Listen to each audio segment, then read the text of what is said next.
Hey, what's going on, everybody? We're just so excited you're watching, you're listening. Today we're going to have an awesome conversation. We're here with Spencer.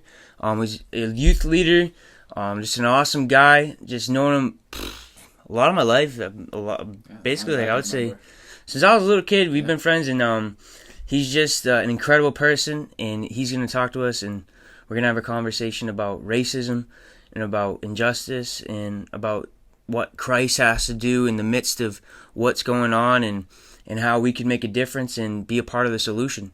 And so I'm just pumped. I'm happy to have Spencer here and sharing, and he's just a man of God, and he has a lot of godly wisdom. And yeah, I think with your experience and what's happened in your own life and what you've seen and what you know, it's just going to be an awesome time.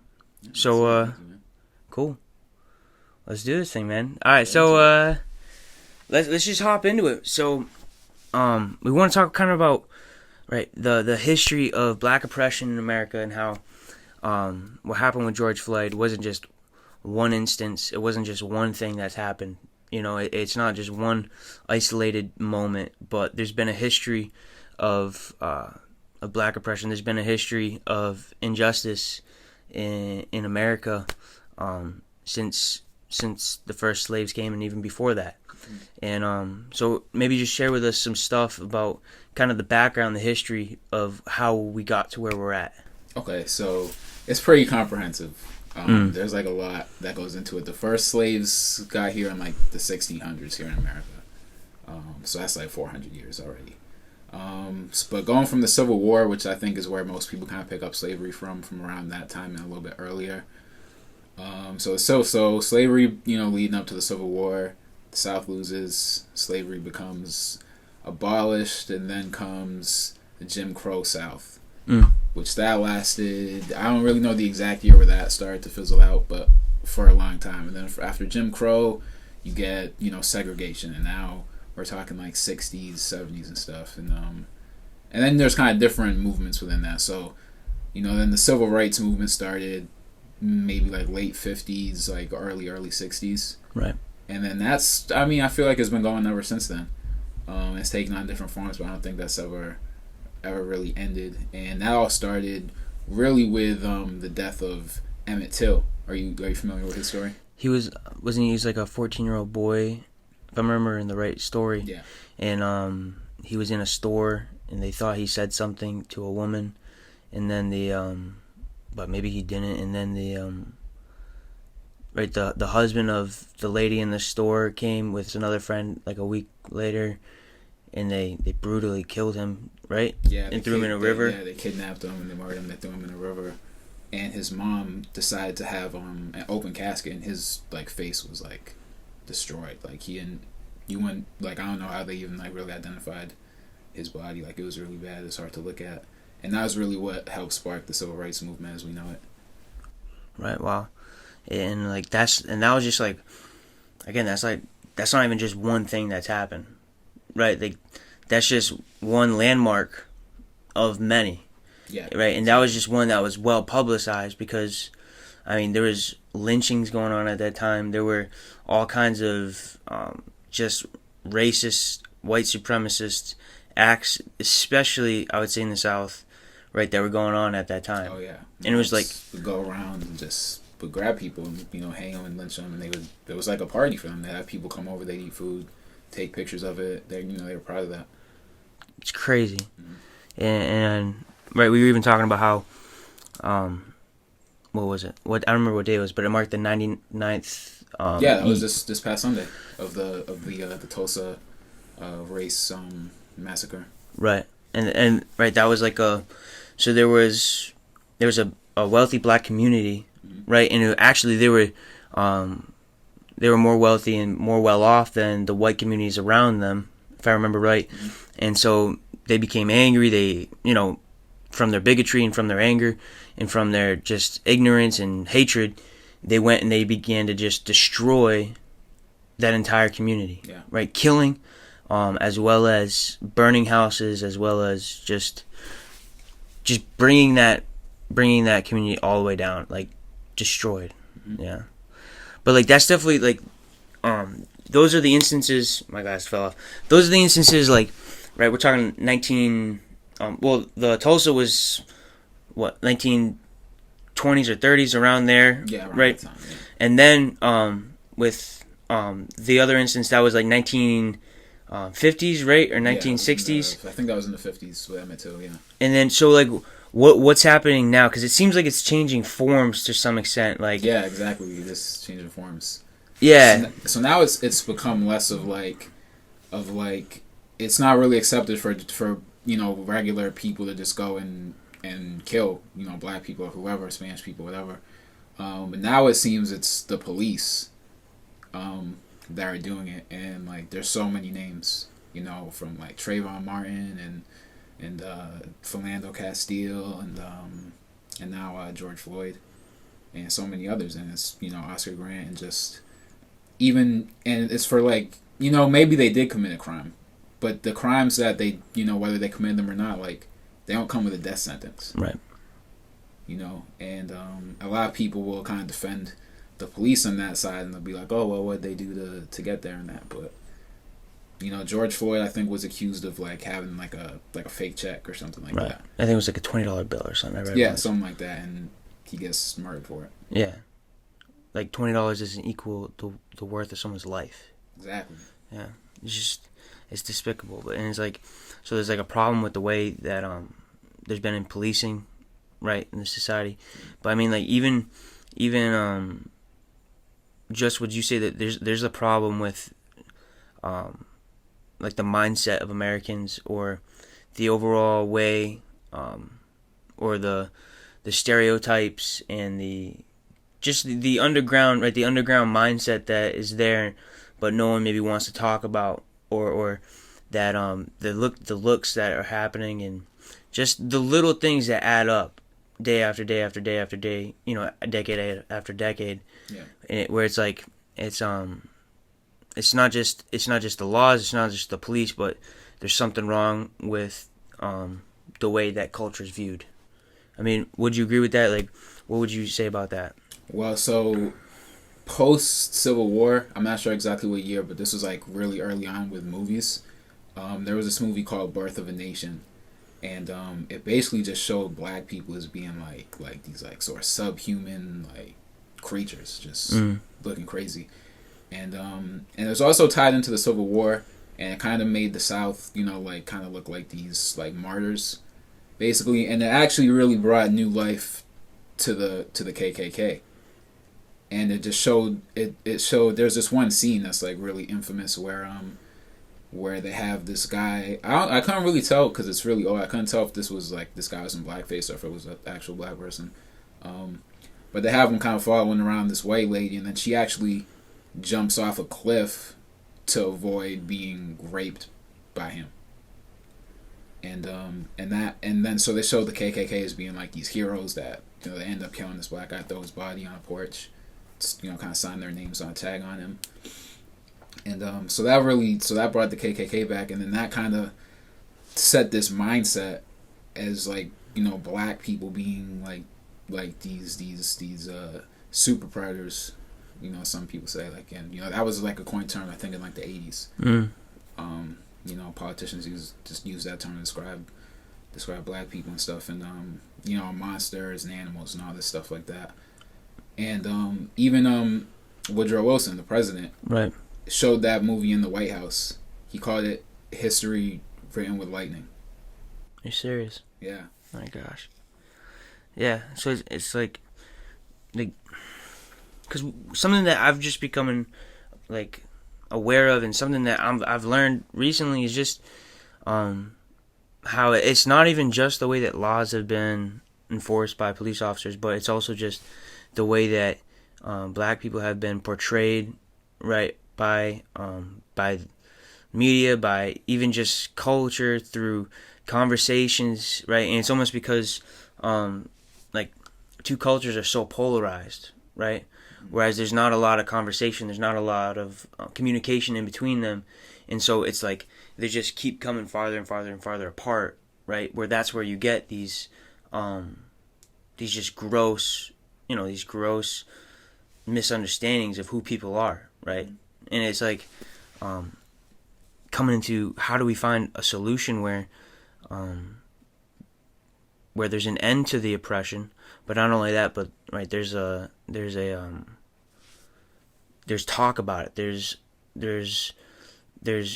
I don't know how to say it, like reconciliation, where it's not just we become better and we never talk about it, but we become better and we work through it. You know what I mean? Yeah. Because it seems like, I mean, I would say that from what I've seen, and correct me if I'm wrong, but it seems like America isn't perfect. America isn't right. Right? There's a lot of injustice still, but at least it seems like we're moving slowly in the right direction. We're not where we need to be, right? And it should be much farther than where we are.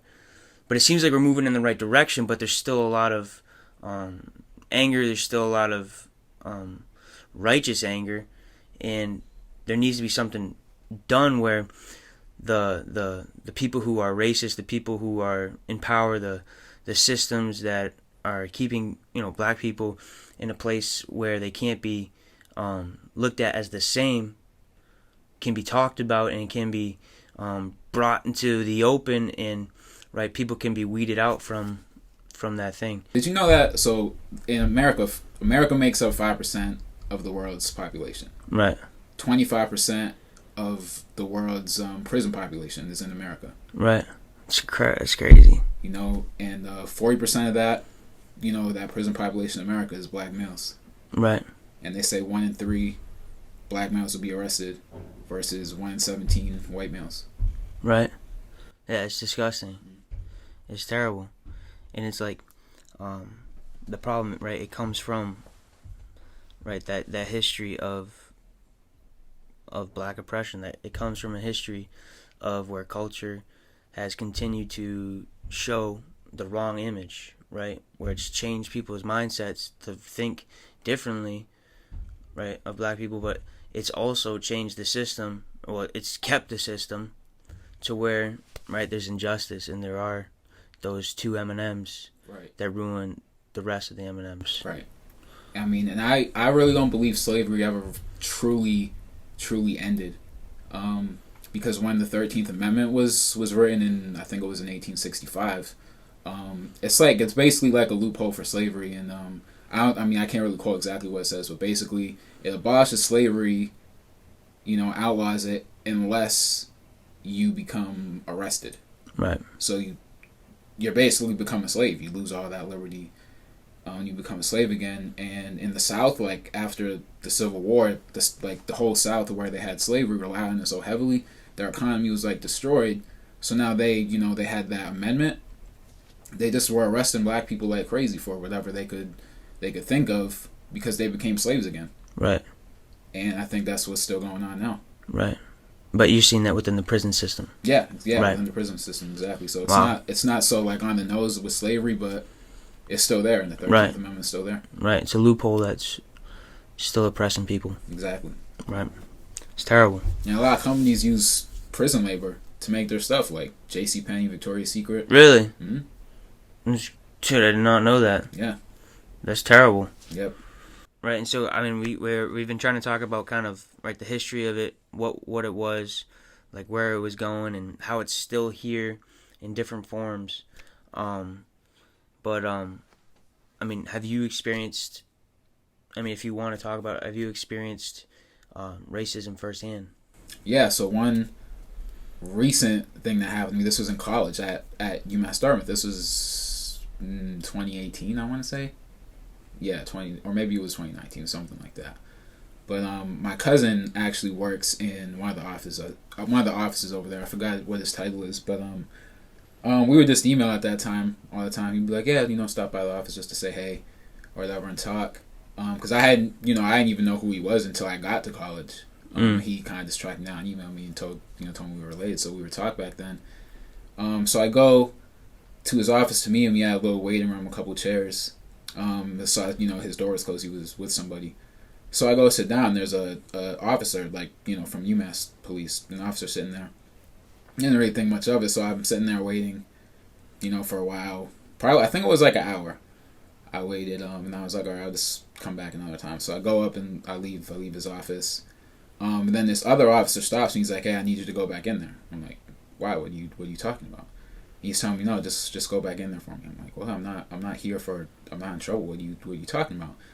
And then I kind of explained to him what's going on, and then this guy's like, oh, I'm sorry, that other guy. So the other cop that was sitting next to me, he told this other guy who was then talking to me, he was like, I need you to keep an eye on this kid. So he just assumed, he just saw me as, this young black guy come in, assumed I was there. Right. Because I was in trouble for something. He told him to keep an eye on me, make sure I stayed. That's crazy. So they thought you were there because you were in trouble. Yeah, didn't say, the officer sitting next to me didn't say one word to me the whole time. Are you serious? Mm-hmm. Dude, and like that's what we're talking about is like there's still an underground mindset within culture that looks at people differently. Mm-hmm. Right? And man, it's just it's atrocious and it's terrible, but it exists, and we have to come to a place of like, how do we be part of the solution? I think the best thing that we could do is to just educate ourselves about it, because there's just so much stuff like that goes so deep. So I think the best thing to do is watch documentaries when you can, read some books, read some articles, and just know what's going on. Because I know a lot of people who really just don't get it. They don't like even know about it, so they kind of just ignore it. And in a way, I think the good thing about like seeing these murders and stuff on video is that you can't ignore it. Right. Now it's like right in front of you. It's the saddest just to see someone get killed. The way George Floyd did, and right. others. But now it's right in people's faces. Right. I think all people really can do is just educate themselves, and from there you can keep going. Right. I think definitely. And then once you educate yourself, it feels like you're more willing and you're more able to have conversations. Yeah. Right. And like, dude, I loved what you said the other day. It was like becoming empathetic, where you start looking at it and you don't start thinking about what they went through, but you even just think they went through that, and how would I feel if I went through that? Mm-hmm. Right. Where you start looking at it through their eyes and you start saying their voice matters, their emotions matter, their history matters, because they're people just like me, right? They're the same thing as me. They're the same people as me. There's no difference between us, in that we're human. Mm-hmm. But they did not deserve that, and so I should feel hurt, and I should feel anger, and I should feel like I need to make a difference because I care about how you feel. Right. Right. Exactly. And I wanna feel what you feel like, and I want to look through your eyes so I can understand what's going on. We want to come together and say, how can we work together for a solution? Mm-hmm. And that's what I'm excited, for, and that we're doing, so that it's not, oh, that's what they go through. It's, all right, that's what I want to be a part of to change. No matter how I look, I want to be a part of the change, because, right, we want to say that God loves all people. Right, we're all image bearers. Right. We all have infinite worth and value. Right. He created us all equal. Mm-hmm. And so we have to continue forever to fight for that cause. Mm-hmm. That people would be treated like they were created. Right. Exactly.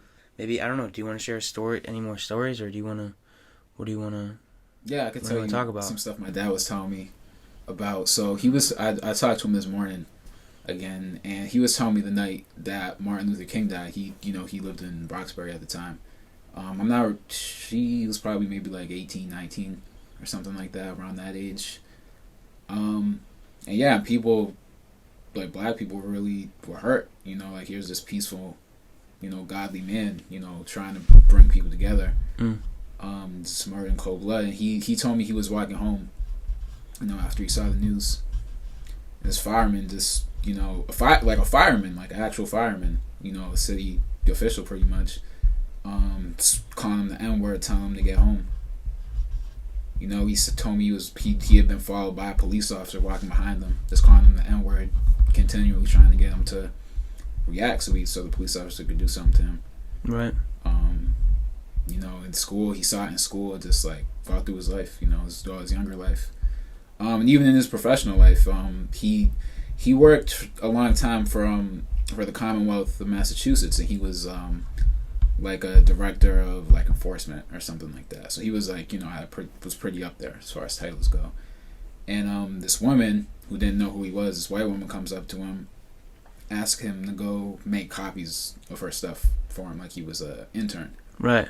or something like that. He told her, no, I don't make copies for people. And she starts getting mad at him, acting like he's, he's out of line, like he's acting like he's too good to make copies and all this stuff. And so then he went and talked to his boss. His boss said, yeah, that's ridiculous. And then this woman ended up getting fired. Yeah. Right, the woman made assumptions based on the way he looks like. Yeah.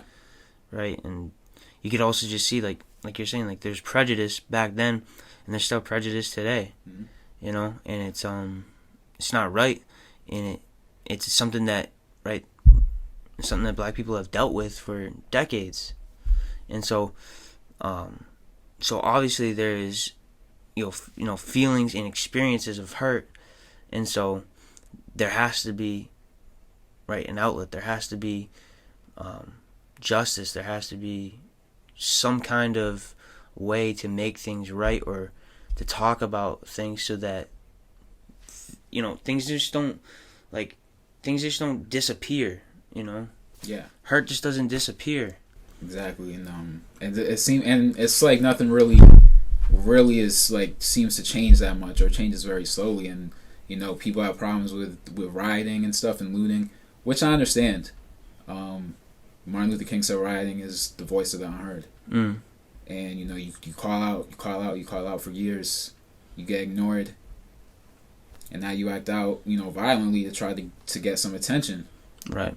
And if that's the only way you can get people to pay attention to you, what else are you supposed to do? You try to protest peacefully and things. Colin Kaepernick with his thing, Martin Luther King.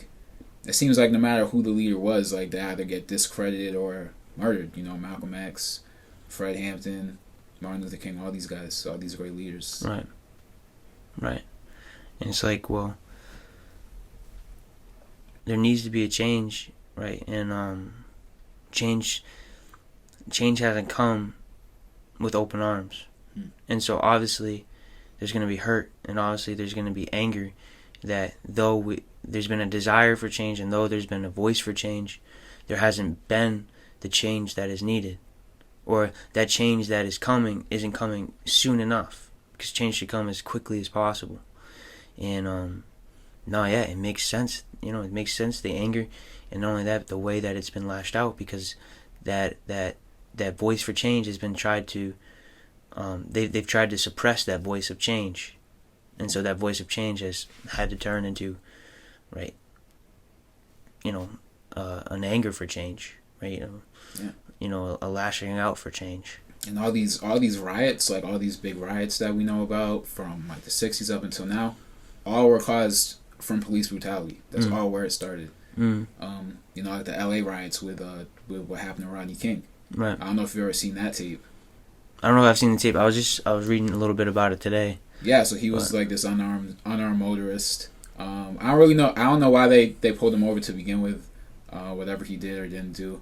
But I think it was like 4 or 5 police officers, with their batons out, gathered. He's on the ground. They're just beating him up like mercilessly. I saw on video they ended up getting off, no time. Yeah. Nothing, and that's what caused the LA riots in '92. And when you look at the laws, a lot of laws, they're just set up to keep this sort of thing happening, like the stand your ground law in Florida and in other states. I don't think it's in Massachusetts, but that's what got George Zimmerman, the killer of Trayvon Martin, off. He didn't do any time. They found him innocent. And here's, Trayvon Martin just walking home. He had a bag of candy and drink in his hand. This guy's saying that he looks suspicious. He's following him around with a gun. They get into a fight. He kills him. Right. And because the stand your ground law, which says if you feel threatened, right, you can take someone's life. Right. Which only worked in George Zimmerman's favor. Right. And not Trayvon Martin's, who didn't do anything. Right. And that's what caused these riots, because it seems like there's never justice. Right. For these things, and you see people like I was watching this documentary called 13th, which I think everybody should watch. It's like really good. And there was this woman, I forgot her name, but she's doing life in jail for transporting cocaine or crack or something like that. Life. Didn't kill, and that was her only offense. Right. And she's doing life, and these police murdering people get nothing. They get a few years, they get out early on parole, they get all this stuff. Right.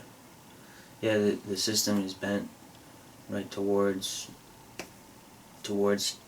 continuing injustice, right, and doing the wrong thing, where they're given light sentences for massive crimes, for murder, and people who are doing things that are still wrong are getting, for small wrong things are getting massive sentences. Yes, much worse. Right, and it's just flip-flopped from the way it should be. But I mean, we talked about what it's been in the past. We talked about kind of through the '60s where there was a transition to what we see today, and what else? I mean, and then we talked about what you've experienced as well. And I'd just like to talk maybe how do we see as Christians, how do we see Christ as the solution for the problem? Well, I think about I want to say John chapter 4. In biblical times, Jews and Samaritans had this divide. Because I guess Samaritans were like pagans or something like that. They had this crazy thing they were following, and then Jews were obviously not. So Jews would avoid going to Samaria if they could. They would just go around it, no matter what the cost was, because there was such a crazy divide between them. And here comes Jesus, who goes into Samaria and has this encounter with this Samaritan woman. And because of that encounter, this whole town in Samaria, all these Samaritans come to know Jesus and come to know him as the Messiah, and the whole town is now brought into the kingdom of God because of that encounter from Jesus. And I think that's what we as Christians are all supposed to be doing. Not letting these sort of cultural barriers and such, stop us from our greater mission, right? Which is to go and make disciples of every nation. Right. And it's like Jesus, he broke the cultural barrier, whereas from from where he came from, what he should have done was never talk to a Samaritan. Exactly. He should have never been with her. Exactly. Should have never seen her. But instead, he goes and he begins talking to her. He begins going and not only that, but just participating in life together. He's like, "Can you pick up the water for me?" And here she is. They're doing something together, right? They're getting water together, which is just crazy because this guy shouldn't be near her, shouldn't be talking to her, but yet here they are and they're exchanging, right? Yeah. They're not even just the water they're exchanging, which is crazy. And so for Jesus to just start talking to her and sharing love with her and hope with her, it just shows Jesus, he broke the barriers, right? Yeah. And he embraced who she was, right? He embraced that she was different, and that she wasn't a Jew, because he didn't just come for the Jews, right? He came for all nations. All nations, yeah. Yeah, that's sick.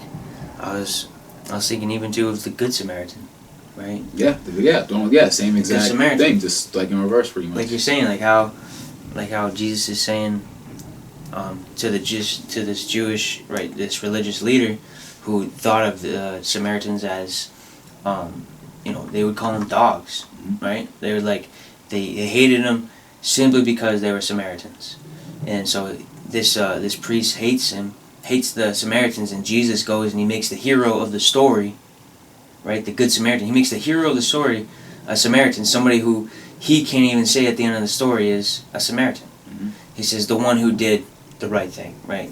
He doesn't say the Samaritan. He wouldn't even bring himself to say it because he hated them so much. And it's just so cool how Jesus, like you're saying, he broke barriers. He went and he had conversations. He made relationships. So yeah, I love that. I was thinking too just how what we were saying.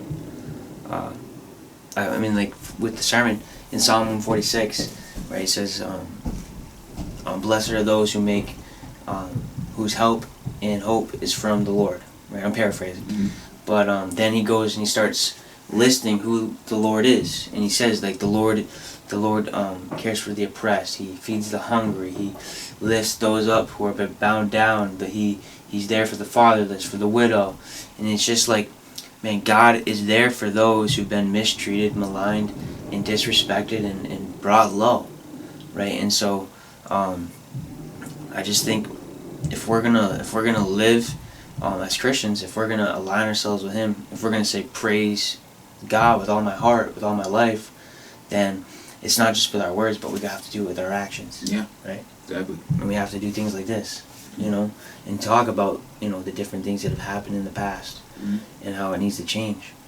Right? And not only just talk about it, but do something about it. Right? Yeah. And, yeah, dude, that's why I think this is awesome. Yeah, man, me too. Yeah.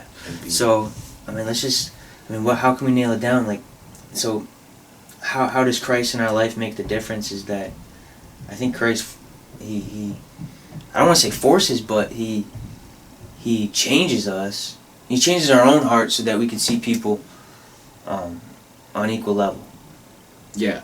Right. So I think what we have to do is really pray to see each other the way that God sees us. Mm-hmm. Not for what's on the outside, but the inside. Mm-hmm. You know, and see each other as being all of us being bearers of God's image. Mm-hmm. And having respect for that and love for that and loving each other the way that, you know, God loves us. Mm-hmm. You know, forgiving each other and things like that, and forming, you know, those relationships, because that's how things will change. And I really think that racism is really just a tool of the devil to, you know, bring division. Right. I think division is like his main thing, is just trying to divide people all the time. So to unite is, you know, what we gotta do. Right. Because there's not really much differences between us. Like, yeah, people, like, you know, different groups, you know, they got different foods, different music and such, but a lot of the same life experiences, a lot of similar things, not that much different. Right. You just gotta talk to people. Right. I love it. Sweet, man. Thank you, bro, for coming on. Yeah, man, my pleasure. And for sharing your own experiences, your own stories, and as well as just help educate and help you know, bring the history to us and help us also understand the change and how we can be a part of the solution by prayer as well as making relationships and educating ourselves. Yeah. So, dude, thank you, bro. Yeah, my pleasure, man. All right, and that's how we'll end it. All right. Cool. Yeah, Sweet, man. That was good, yeah.